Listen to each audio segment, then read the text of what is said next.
सम्मान पूरा मेरा है। क्या चाहेंगे हिंदुस्तान अटल जी को कैसे याद रखें? अरे वो लोग भूल नहीं सकते। अब तुम्हारी जनरेशन के बाद जो जनरेशन आएगी उसकी हम नहीं कह सकते, क्योंकि समय इतनी तेज रफ्तार से बदल रहा है। तुम लोग को ही देखते देखते जो तुम लोग के साथ काम करते थे उनमें और आज तुम लोग में बहुत अंतर आया होगा, तुम्हें खुद लगा होगा। समय बदल रहा है, पर अटल जी बदलने वाली चीज नहीं है, उन्हें कोई भुला नहीं सकता। आपको बहुत चाहते थे, बहुत प्रेम था, अंतिम दर्शन के लिए आपको भी लग रहा होगा हम उनके पास होते। मैं सारा घर कह रहा था आप चलो, पर मैं इसलिए नहीं गई, कोई कारण नहीं था। एक तो चलने में तकलीफ होती है, दूसरे बारिश थी, तीसरे जो चाचा जी की तस्वीर आज से 10 साल पहले और बीच में मैं गई थी, तब भी हालत ठीक नहीं थी, तो मैंने इनसे कह दिया था मैं नहीं आऊंगी। मुझे देख के वो रोते हैं। और रंजन ने भी कहा था दीदी आप बहुत भावुक है, आप बताया खुद।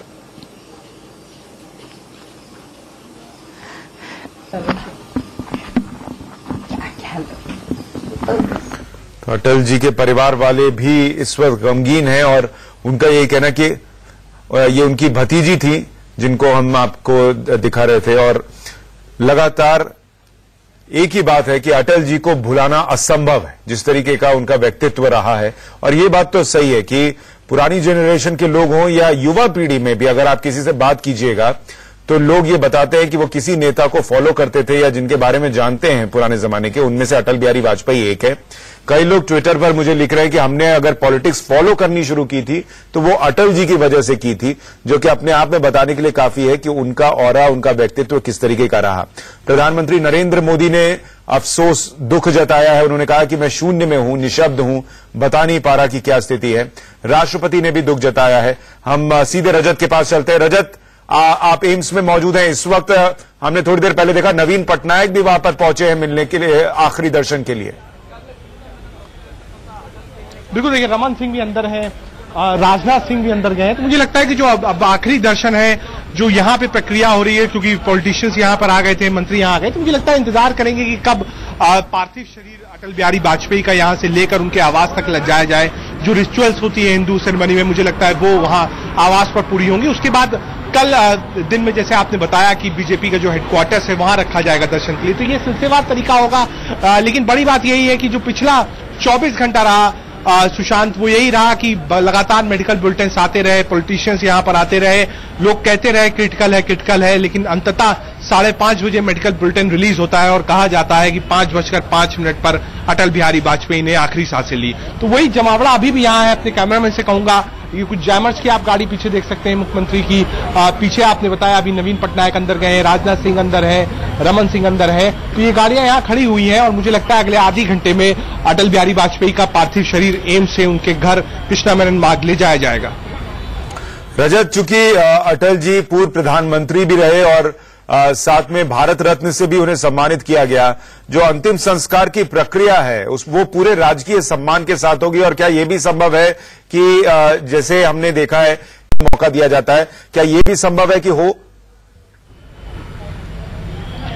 मुझे लगता है कि जब अंतिम संस्कार के लिए पार्थिव शरीर को ले जाया जाएगा तब ये सारी चीजें हो सकती हैं। अभी फिलहाल यही होगा, जो प्रशासन है वो यही चाहेगा कि यहां से कैसे एम्स से जल्द वो पार्थिव शरीर उनके घर कृष्णा मेनन मार्ग पहुंचाया जाए। उसके बाद मुझे लगता है कि जैसे हम देखते हैं कि जिस ऑरा के व्यक्तित्व के थे अटल बिहारी वाजपेयी, वो मुझे लगता है कि जिस तरीके का सैलाब जो है वो कल दिल्ली में हो सकता है कि सुशांत आपको देखने को मिले, क्योंकि जिस तरीके से एम्स के बाहर भीड़ थी, जिस तरीके से पक्ष और विपक्ष के नेता आ रहे थे, एक लंबा हुजूम देखने को मिलेगा।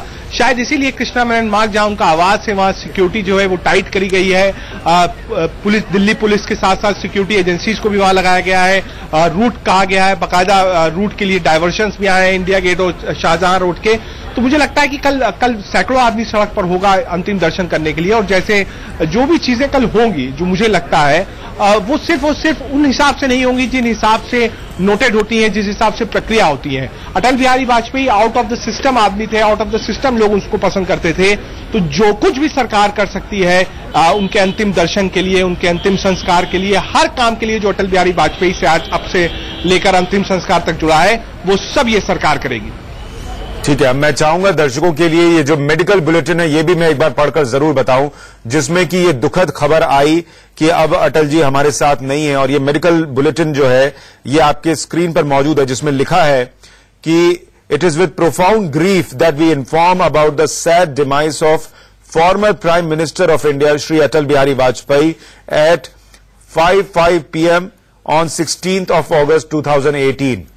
और ये जो आप तस्वीरें देख रहे हैं ये अटल जी के घर की तस्वीरें हैं, जहां पर चूंकि उनका पार्थिव शरीर रखा जाना है तो उससे उस अंतिम यात्रा से जुड़ी हुई चीजें भी वहां पर पहुंच रही हैं, तैयारियां हो रही हैं। और हमने दिन में भी आपको दिखाया था जिस तरीके से 3-4 केंद्रीय मंत्री वहां पर थे, उससे ही यह अंदाजा लगने लग गया था कि शायद किसी दुखद खबर का अंदेशा है और इसीलिए तैयारियां की जा रही हैं। और शाम 5:05 पर वो दुखद खबर आ भी गई है। हमारे साथ डॉक्टर पीके अग्रवाल भी हैं, फॉर्मर जॉइंट सेक्रेटरी, जिन्होंने वाजपेयी सरकार में काम भी किया। सर, अब अटल जी हमारे बीच नहीं है, आपकी आखिरी यादें या आपको जो इस वक्त जहन में आ रहा हो आप जरूर साझा करें।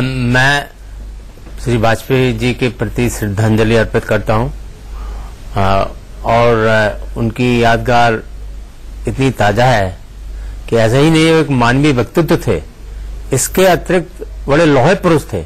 उनका जो निर्णय लेने की प्रक्रिया थी वो अंदर से ऐसा मालूम पड़ता था कि एक कोई लौहे पुरुष बोल रहा है। जैसा कि मैंने बताया आपको कि कई ऐसे मोड़ आए, जैसे कि मैंने आपको बताया कैबिनेट मीटिंग में सुप्रीम कोर्ट चाहता था कि वो तनख्वाह बढ़ाई जाए जुडिशियल ऑफिसर की, लेकिन वाजपेयी जी ने निर्णय लिया कि नहीं, जो सबको है जैसा है, हमारा जितना हमारी क्षमता है वैसे ही हो। तो मैंने बहुत पास से देखा कि बड़े निर्णय लेने में बहुत ही त्वरित निर्णय लेते थे। सर, थोड़ा सा आपको रोक रहा हूं। नवीन पटनायक जो हैं वो आखिरी दर्शन करके वहां से निकलते हुए, ओडिशा के मुख्यमंत्री सुमित ने एक रिपोर्ट भेजी है, वो भी देख लेते हैं। मंत्री अटल बिहारी वाजपेयी की दुखद खबर मिलने के बाद एम्स में आप देखें तो मातम सा माहौल है। हालांकि सिक्योरिटी पॉइंट ऑफ व्यू से क्योंकि लगातार वीआईपी मूवमेंट हो रही है तो यहाँ पर लोग यहाँ पर काफी ज्यादा दूर है। लेकिन सबसे कमाल की बात है कि कई लोग जो हैं दूर दूर के इलाकों से यहाँ पर पूर्व प्रधानमंत्री की यादों को लेकर फिर उनके साथ। आप कहाँ से आए भाई साहब? ये मुजफ्फरपुर बिहार से। और आप अभी यहाँ पे आए हुए हैं या फिर पहले से यहाँ पे थे? नहीं, परसों उनके बारे में लगभग इनका 2002 से भक्त हैं और लगभग 2.5 महीना पहले मिले हैं, इनसे आवास पर जाके मिले थे। और इनका बड़ा भक्त है। उनका 51 कविता बना के टोटल नेता को हम दे चुके हैं। बीजेपी के जितने नेता सब नेता को दे चुके हैं और बोलते हैं कि इनके विचारधारा पर चलिए, तमाम नेता को बोलते हैं। और आपको परसों खबर मिली मुजफ्फरपुर में? तो परसों हमको इनके बारे में सपना देखे, इस तरह तबीयत ज्यादा गड़बड़ है, बस कल हम चल दिए। कल आप वहाँ से चल दिए? कल चल दिए। और आप यहाँ पर आज सुबह से खड़े हो? जी, सुबह से कार्यालय में भी गए थे, वहाँ से फिर यहाँ भी है और वहाँ से दुआ करते स्वस्थ हो जाए। क्या नाम है आपका? जी, मेरा सुरेश कुमार गुप्ता। सुरेश कुमार गुप्ता जी हैं जो यहाँ पर आए हैं। और अगर आप देखें, आप लोग भी वहीं से आए हैं? आप लोग इनके साथी हैं? एक आदमी है, हमारा मित्र है, एक आदमी भी है। अच्छा, आप लोग भी बीजेपी के कार्यकर्ता हैं सब? अच्छा, यहाँ पे अगर आप देखें तो बीजेपी के कार्यकर्ता है, दूसरे लोग जो हैं यहाँ पर पहुंच रहे हैं। और अगर मैं आपको दिखाऊं कैमरा घुमा के कि ऐसा कुछ नजारा जो है वो हर तरफ का आपको नजर आएगा कि जब से अभी थोड़ी देर पहले ये खबर मिली और उसी के बाद से ये जो चीजें हैं खासतौर पर एम्स परिसर के अंदर वो आपको देखने को मिलेगी। भारी संख्या में लोग यहाँ पर पहुंच रहे हैं और खासतौर पर ये कि लोगों को जिस तरीके से इस पूरी खबर पर नजर थी और ये जो खबर का अंत जो है वो दुखद तरीके से हुआ। इसके बाद जिनके साथ अनुराग ठाकुर मौजूद हैं, राकेश। देखिए, यहाँ पर जो नेता और सांसद लगातार पहुंचना शुरू हुए हैं। अभी ये महेश गिरी हैं, अनुराग ठाकुर, लेकिन काफी गमगीन और मायूस हैं। उनका साफ तौर पे कहना है कि अभी जो स्थिति है हमारे पास शब्द नहीं है कि मैं इसका बयां करूं। तो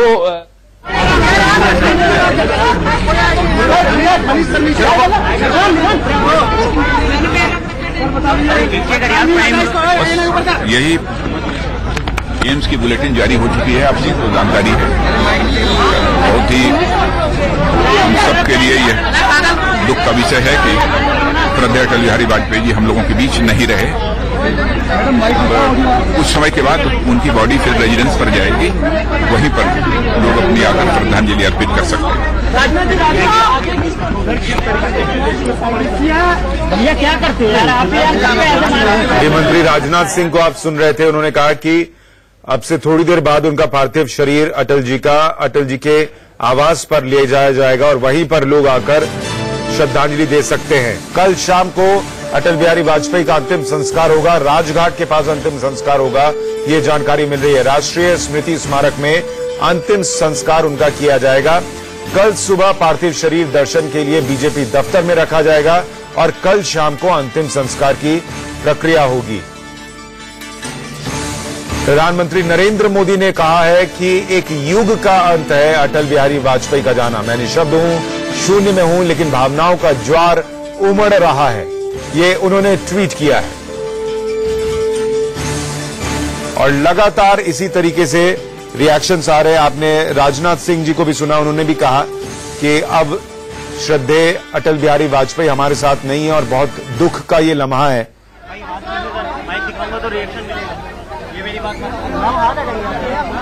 एम्स में अभी भी लोग पहुंच रहे हैं। योगी आदित्यनाथ को आप देख पा रहे हैं, उत्तर प्रदेश के मुख्यमंत्री योगी आदित्यनाथ एम्स से निकलते हुए। और जो पॉलिटिकल रिएक्शंस आ रहे हैं ट्विटर पर, वो भी मैं आपको राम नाईक साहब को भी आप देख पा रहे हैं, वो भी वहां पर हैं। और योगी आदित्यनाथ आखिरी दर्शन के बाद एम्स से निकलते हुए। उमर अब्दुल्ला ने भी ट्वीट किया है और उन्होंने लिखा है, छत्तीसगढ़ के मुख्यमंत्री रमन सिंह को भी आप देख रहे हैं, बेहद गमगीन, उदास और धीमे कदमों से वो बाहर आते हुए। और ये बताता है कि कितना दुख उनके अंदर है। और योगी आदित्यनाथ अभी बाहर गए हैं और ये तस्वीरें आप देख रहे हैं छत्तीसगढ़ के मुख्यमंत्री रमन सिंह, जो अब एम्स से बाहर निकल रहे हैं। लेकिन बीजेपी के नेता ही नहीं, अलग अलग नेता अक्रॉस द पार्टी लाइन, जो कि इस वक्त दुख व्यक्त करते हुए, राहुल गांधी ने भी दुख व्यक्त किया है। इसके अलावा उमर अब्दुल्ला का ट्वीट में आपको पढ़कर सुना रहा था कि वाजपेयी साहब is no more and I feel a personal sense of loss at his passing. यानी मुझे ऐसा लग रहा है, अपना नुकसान, जो कहते हैं निजी नुकसान, वो महसूस हो रहा है। उन्होंने शुक्रिया भी अदा किया है कि जो मौके अटल जी ने उन्हें दिए, जो विश्वास उन पर जताया और उनके साथ जो यात्राएं करने का मौका मिला और जो सीखने का मौका मिला। अवसर और खास तौर से छत्तीसगढ़ के मुख्यमंत्री के नाते छत्तीसगढ़ राज्य के निर्माता, हमारे पितृपुरुष, और जिन्होंने हम सब जैसे लोगों को, हजारों लोगों को राजनीति में लाने का काम किया, जिनको देखकर हम लोगों ने राजनीति शुरू की, जिसकी वजह से एक नया राज्य, 3 नए राज्य का निर्माण हुआ। और ऐसे जनप्रिय नेता जिन्होंने सबको उंगली पकड़कर राजनीति का शुरुआत करने का सीख दिया, आज हमारे बीच नहीं रहे। पूरे देश की जनता, छत्तीसगढ़ की जनता उनके इस दुख में भागीदारी है। उनके परिवार के साथ साथ पूरे भारतीय जनता पार्टी और पूरे परिवार के सभी सदस्यों की ओर से हम अपनी ओर से मृतात्मा की शांति के लिए प्रार्थना करते हैं। परिवार को एक कष्ट सहने की क्षमता दे। और एक एक कार्यकर्ता भारतीय जनता पार्टी का, उसका हृदय आज दुखी है, सबकी आंख में आंसू है। सबको लगता है कि इतना बड़ा नेता जिन्होंने इस देश के सबसे बड़े इस प्रजातांत्रिक पार्टी को जन्म दिया, आज हमारे बीच नहीं है। हम सब उनके दुख में भागीदारी हैं और मैं अपनी ओर से विनम्र श्रद्धांजलि अर्पित करता हूं। आपको जो पॉलिटिकल रिएक्शंस आ रहे हैं ट्विटर पर, वो पढ़कर सुना रहा था। तेजस्वी यादव ने ट्वीट किया है कि बहुत दुखी हूं और एक बहुत बड़ा शून्य भारतीय राजनीति में पैदा हो गया है अटल जी के जाने से, और कई जनरेशंस लगेंगे इसको भरने में, ये उन्होंने लिखा है। इसके अलावा डॉक्टर हर्षवर्धन ने लिखा है कि मैंने अपना मेंटोर खो दिया है, अपना गाइड खो दिया है, जिन्होंने मुझे हाथ पकड़कर राजनीति में लाने का काम किया था। उन्होंने लिखा है कि वो विजनरी स्टेट्समैन थे अटल जी। ये ट्वीट है डॉक्टर हर्षवर्धन का। केशव प्रसाद मौर्य भी अपना दुख जता रहे हैं कि पूरे देश के लिए एक बड़ी क्षति है, भारतीय राजनीति के लिए क्षति अपूर्णीय है, ईश्वर उनकी आत्मा को शांति दे। इस तरह के तमाम ट्वीट जो हैं वो लगातार लोग कर रहे हैं और अटल जी को लेकर जो लोगों की भावनाएं हैं वो तमाम सामने आ रही हैं। राहुल गांधी, कांग्रेस अध्यक्ष राहुल गांधी ने ट्वीट किया है कि today India lost a great सन। भारत ने एक महत्वपूर्ण बेटा जो है, संतान जो है, उसे खो दिया है। Former PM Atal Bihari Vajpayee ji was loved and respected by millions. My condolences to family and his admirers. We will miss him.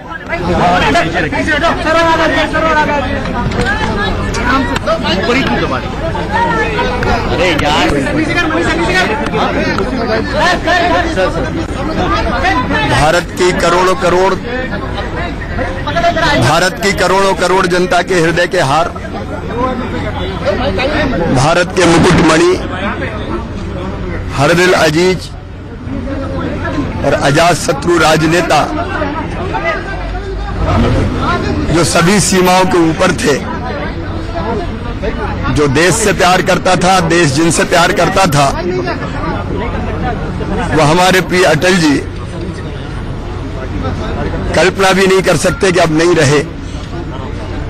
वो थे तो हम लोगों को ऐसा लगता था एक प्रेरणा है, एक सहारा है। उनके जाने से सब कुछ सूना हो गया। राजनीति के एक युग का अंत हुआ है। उनके बिना भारतीय राजनीति की कल्पना नहीं की जा सकती। अटल जी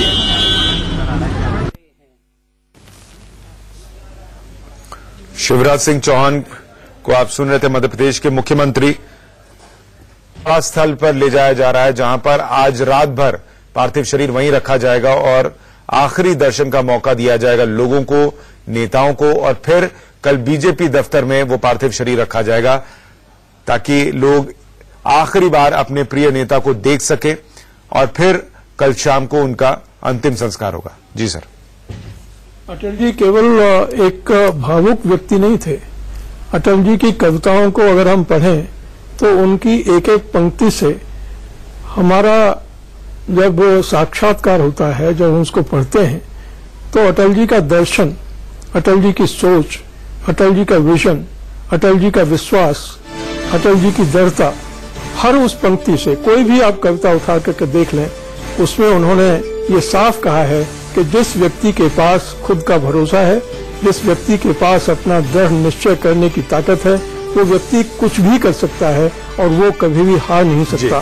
सर, मैं थोड़ा सा हमारे सहयोगी आशीष के पास जाना चाहूंगा जो कि बीजेपी मुख्यालय में मौजूद है। आशीष, वहां बीजेपी मुख्यालय में किस तरीके की तैयारियां हो रही हैं, क्या हलचल है?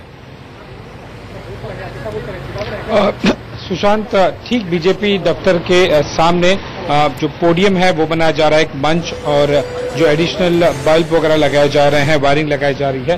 ये संकेत है इस तरह का कि यहाँ पर जब पार्थिव शरीर लाया जाएगा तब सारे वीवीआईपीस यहीं पर आएंगे। जैसे कि हमें बताया गया अभी तक कि अभी फिलहाल एम्स से उनका पार्थिव शरीर अटल जी का उनके जो आधिकारिक घर है वहां पर ले जाया जाएगा। उसके बाद में यहाँ पर बीजेपी हेडक्वार्टर लाया जाएगा, इस तरह की सूचना मिल रही है। लेकिन क्योंकि वो पूर्व प्रधानमंत्री हैं तो पूरी सेरेमनीज और प्रोटोकॉल का भी ध्यान रखा जाएगा। तो परिवार से बात करके सहमति उनसे पाकर कि वो क्या क्या चाहते हैं, किस तरह से चाहते हैं, इन सभी बातों का ध्यान रखकर यहाँ पर पूरी तैयारी की जा रही है। और आगे भी जो अगले 24 से 48 घंटों में कदम उठाए जाएंगे कि किस तरह से अटल बिहारी जी का उनको अंतिम दर्शन के लिए लोग उनको रिस्पेक्ट उनका पे कर सकें, उनके पार्थिव शरीर पर वो सारी बातें, न केवल सेरेमनीज, प्रोटोकॉल, आर्मी और जो प्रधानमंत्री का दफ्तर है और परिवार के साथ मिलकर ये सारी बातें तय की जाएंगी। लेकिन मोटे मोटे तौर पर हम अपने दर्शकों को बता सकते हैं कि अटल बिहारी वाजपेयी जी का पार्थिव शरीर एम्स से सबसे पहले उन्हें ले जाया जाएगा उनके कृष्णा मेनन मार्ग पर, उनके जो घर है वहां पर, और उसके बाद में शायद बीजेपी दफ्तर में, हेडक्वार्टर में, जहां पर मैं खड़ा हूं, दीनदयाल उपाध्याय मार्ग पर, यहाँ पर लाया जाएगा, जहां पर लोग अपने अंतिम रिस्पेक्ट्स हैं, जो लास्ट रिस्पेक्ट्स हैं, वो उन्हें दे सकें। इस वक्त एक और बड़ी और अहम खबर आ रही है कि कल दोपहर 1:30 बजे अंतिम यात्रा शुरू होगी। पहले पार्थिव शरीर उनके घर ले जाया जा रहा है, जिसकी तस्वीरें हमने आपको दिखाई थी। उसके बाद कल सुबह पार्टी मुख्यालय में पार्थिव शरीर रखा जाएगा अंतिम दर्शन के लिए। सुबह 9:30 बजे से लोगों को मौका दिया जाएगा अंतिम दर्शन का, और दोपहर 1:30 बजे अंतिम यात्रा शुरू होगी और राजघाट के पास अंतिम संस्कार कल शाम को किया जाएगा पूरे राजकीय सम्मान के साथ। और अभी आप देखिए वहां जो लोग एम्स के बाहर मौजूद हैं, बड़ी संख्या में वहां लोग पहुंच रहे हैं और एक झलक पार्थिव शरीर का वो पा लेना चाहते हैं, अपने प्रिय नेता का कि एक झलक पा लेना चाहते हैं। और हालांकि अभी वहां से शरीर जो है, पार्थिव शरीर लेकर उनके घर जाया जा रहा है, ये जानकारी मिल रही है। ये वो एम्बुलेंस जिसके जरिए अटल जी का पार्थिव शरीर उनके घर के लिए रवाना कर दिया गया है, ये जानकारी मिल रही है। अग्रवाल साहब, चूंकि पूर्व प्रधानमंत्री हैं अटल जी, उनके अंतिम संस्कार की पूरी प्रक्रिया क्या होगी? राजकीय सम्मान के साथ सब होगा, लेकिन उसमें क्या होगा, क्या प्रक्रिया होती है? जो प्रधानमंत्री के साथ होती है, उनका जो पार्थिव शरीर ले जाया जाएगा और आर्मी व्हीकल में ले जाया जाएगा, अपने तिरंगे में उनका लिपटा हुआ होगा। और जैसा कि प्रोटोकॉल होता है, आर्मी के लोग, पुलिस के लोग उनके आगे चलेंगे और जो स्थल है वो तो चुन ही गया है, जहाँ की देश के वीआईपीज और जो प्रधानमंत्री, पूर्व प्रधानमंत्री हैं, उस जगह सुरक्षित उनका भी अंतिम संस्कार होगा जी। और भीड़ उमड़ेगी और पूरे सब जो नेता हैं हमारे और भी जो नौकरशाह हैं, समाज के विभिन्न वर्ग के लोग जो हैं सभी जाके श्रद्धांजलि अर्पित करेंगे और कर रहे हैं अभी भी आपके माध्यम से। एक ट्वीट जो मैं राजवर्धन राठौड़ का बता रहा था, वो आपकी बात को आगे एक तरीके से बढ़ाता है कि एक निर्भीक पीएम जिनकी वजह से पोखरण संभव हो पाया। तो जिस निर्णय क्षमता की हम बात कर रहे थे, वो एक पोखरण जो है वो उस निर्णय क्षमता का माइलस्टोन भी है कि उन्हें पता था कि किस तरीके के प्रतिबंध झेलने होंगे, लेकिन चूंकि देश के लिए वो जरूरी था, उन्होंने वो निर्णय भी लिया। मैंने देखा कि मैं जब संयुक्त सचिव था उनकी सरकार में, लोग कुछ भी कहें, लेकिन सरकार में बिल्कुल सांप्रदायिक एकता के आधार पर निर्णय लिए जाते हैं। मुझे ऐसा कुछ नहीं लगा कि एक भाजपा की सरकार और कांग्रेस की सरकार, या मैंने सब सरकारों के साथ काम किया है, यहाँ तक कि साम्यवादी सरकार के साथ भी कोई अंतर है ऐसा जो लोग समझते हैं कि भाजपा की सरकार आने से कोई विभेद मैंने नहीं देखा, काम में नहीं देखा। हो सकता है ऊपर भाषण में होता हो।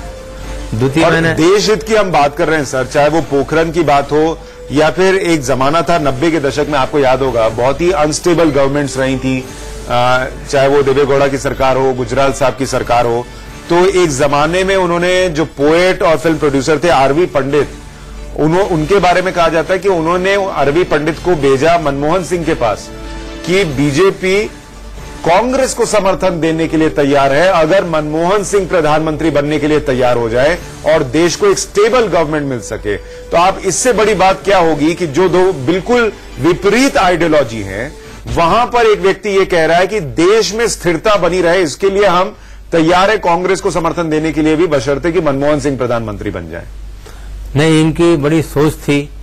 स्टेट्समैन, मतलब देश में इतना बड़ा स्टेट्समैन, पंडित नेहरू के बाद एक इतना बड़ा स्टेट्समैन हुआ, मैं नहीं सोचता हूं कि और कोई हुआ। और इतना अच्छा भाषण देने वाले, मैं तो उनके क्षेत्र को ही बिलोंग करता हूं, ग्वालियर के वो थे। अच्छा। तो एक आदर्श थे हम लोग उस क्षेत्र के लोगों को, जब मैं झांसी का रहने वाला हूं। उनका जो भाषण ऐसा नहीं प्रधानमंत्रित्व काल में, इसके पहले सब लोग उनका भाषण इतना बढ़िया भाषण होता है जो आज का प्रधानमंत्री का है, लोग सुनते थे और उनका आदर्श ग्रहण करते थे। इस प्रकार की उनकी कला थी और इतने सहज थे। मुझे एक ध्यान आ रहा है कि एक बार ज्योति बसु ने ब्रिगेड मैदान में कुछ उनके बारे में कमेंट किया, लेकिन उन्होंने बड़े सहज ढंग से उसको लिया। ठीक है सर, मैं थोड़ा सा आपको रोक रहा हूं। इस वक्त मेरे हाथ में एक संदेश है जो कि अटल जी के साथ जिस व्यक्ति ने सबसे ज्यादा काम किया वो एल.के. आडवाणी है, और उनके लिए जितने करीब से एल.के. आडवाणी अटल जी को जानते होंगे, शायद ही कोई जानता होगा। मैं आपको वो संदेश पढ़ के सुनाना चाहता हूं जो एल.के. आडवाणी जी ने लिखा है अटल जी के लिए। उन्होंने लिखा है कि I am at loss of words to express my deep grief and sadness today. यानी मेरे पास शब्द नहीं है कि जो दुख मैं इस वक्त महसूस कर रहा हूं उसको बयां कर सकूं। तो ये वो चिट्ठी है जो एक तरीके से आडवाणी जी ने समर्पित की है अटल जी के निधन के बाद, उनको याद करते हुए। ये तस्वीर मैं आपको दिखा रहा हूं और इसमें लिखा है, Today, as we all mourn the passing away of one of India's tallest statesmen, ये वो चिट्ठी मैं आपको दिखा रहा हूं। इसको पूरे विस्तार से पढ़कर सुनाऊंगा। वेंकैया नायडू कुछ कह रहे हैं, पहले सुन लीजिए। He was a statesman, great parliamentarian, great administrator, great orator, great poet, great thinker, and great philosopher. He successfully presented an alternative thought before the nation and finally could succeed in convincing the people to elect an alternative thought under his leadership to lead the country. He successfully led a coalition of 23 parties, proved to be an able leader and provided a stable government. Sri Atal ji is a big reformer and also a performer.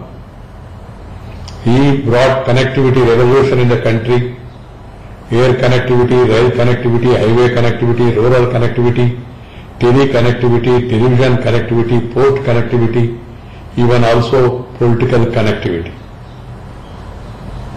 5 years he provided a stable government and presented an alternative vision before the country. He was a true Indian, appealing to all Indians. He never hesitated to speak from his heart when there was a larger consensus that was required to be implemented in the country.